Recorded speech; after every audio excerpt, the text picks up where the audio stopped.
Hello મિત્રો, કેમ છો? જય શ્રી કૃષ્ણ. આજે આપણે બનાવવાનું છે અળવી મસાલા. એકદમ નવી રીતે લીલી ડુંગળીનો ઉપયોગ કરીને બનાવીશું, લસણનું સરસ મજાનું. તો મિત્રો, મારી વિડીયો સારી લાગે તો પ્લીઝ મને લાઇક કરજો. મેં 500 ગ્રામ અળવી લઈ લીધી છે.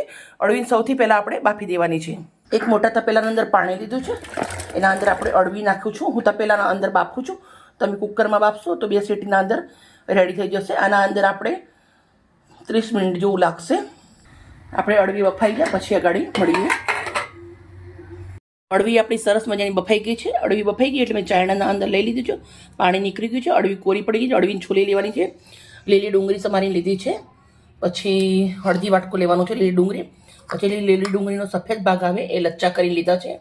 લીલા ધાણા લીધા છે અડધી વાટકી. મોરા મરચાં લીધા છે 5 નંગ. 2 ગાંઠ લસણ સમારી લીધું છે. 3 નંગ ટામેટા સમારી લીધા છે. અને જે મસાલા કરો પૂરો વિડીયો શેર કરું છું તમારી જોડે. સૌથી પહેલાં આપણે અળવી છોલી લેશું. સૌથી પહેલાં આપણે અળવીના छिलका निकाल देवाना छे. આપણે અળવી આવી રીતે છોલી અને લઈ લેવાની છે.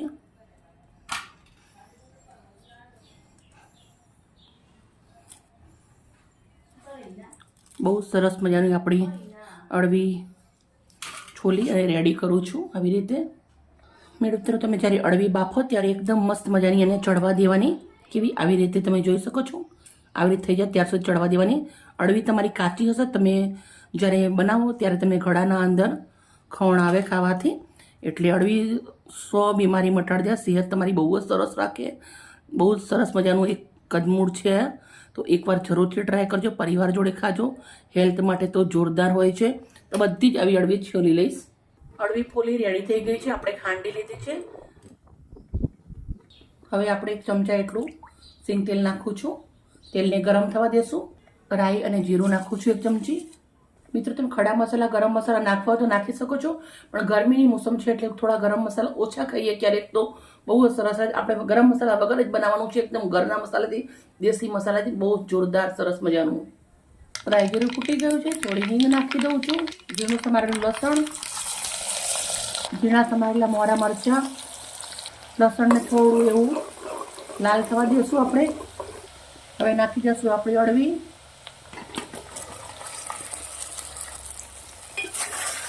અળવીને આપણે તેલના અંદર 5 મિનિટ સુધી સાંતળવાની છે.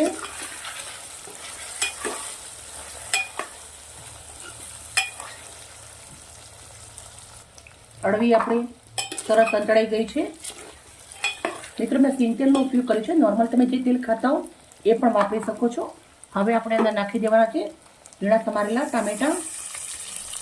1 ચમચી ભરી મીઠું, 1 ચમચી ભરી હળદર મીઠું નાખ્યા પછી આપણે આને મસ્ત મજાના ટામેટા થોડા સંતળાઈ જાય ત્યાર સુધી અને ચડવા દેશું. પછી બીજા મસાલા આગળ કરીએ છીએ. કેવી રીતે બનાવવું છે પૂરો વિડીયો શેર કરું છું. એકદમ સિમ્પલ છે અને એકદમ સોબર છે અને સાથે એકદમ ટેસ્ટી છે. તમે સબ્જીના પેટમ રોટી જોડે બી ખાઈ શકો છો યા સ્ટાર્ટરના પેટમ બી ખાઈ શકો છો. અમે અમારે ઘરે સ્ટાર્ટર ખાતા હોય એવી રીતે જ ખાઈએ છીએ. તો તમે જેવી રીતે તમને પસંદ હોય એવી રીતે તમે ખાઈ શકો છો. ટામેટા થોડા ગળવા દેશું.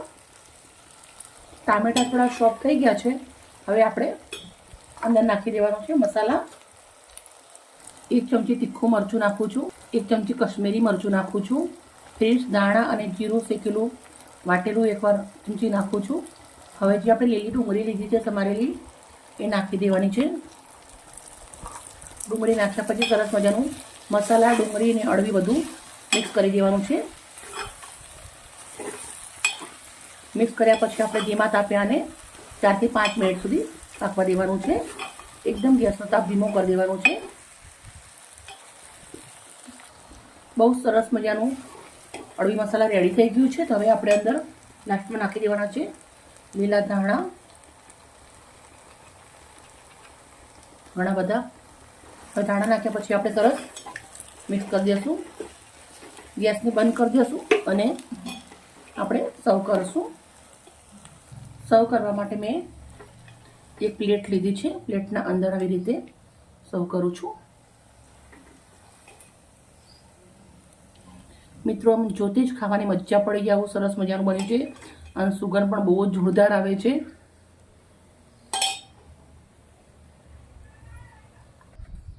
થોડો એવો લીંબુનો રસ નાખું છું ઉપર. પછી જે આપણી ડુંગળી સફેદ લચ્છા લીધા છે એ આવી રીતે થોડું લીંબુ નીચવી દઉં છું એના ઉપર. પછી આપણે એના અંદર થોડું એવું મીઠું, થોડું એવું કશ્મીરી મરચું, થોડું એવું ધાણા જીરું, થોડો એવો ચાટ મસાલો.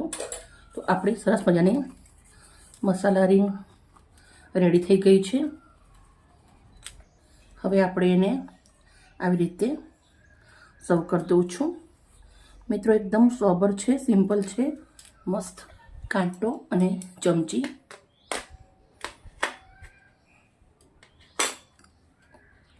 મિત્રો તમને આજની મારી વિડીયો કેવી લાગી? સારી લાગી હોય તો પ્લીઝ મને એક લાઈક કરજો, દોસ્તો અંદર શેર કરજો અને આવી જ મજેદાર રેસીપી સાથે કાલે મળીએ.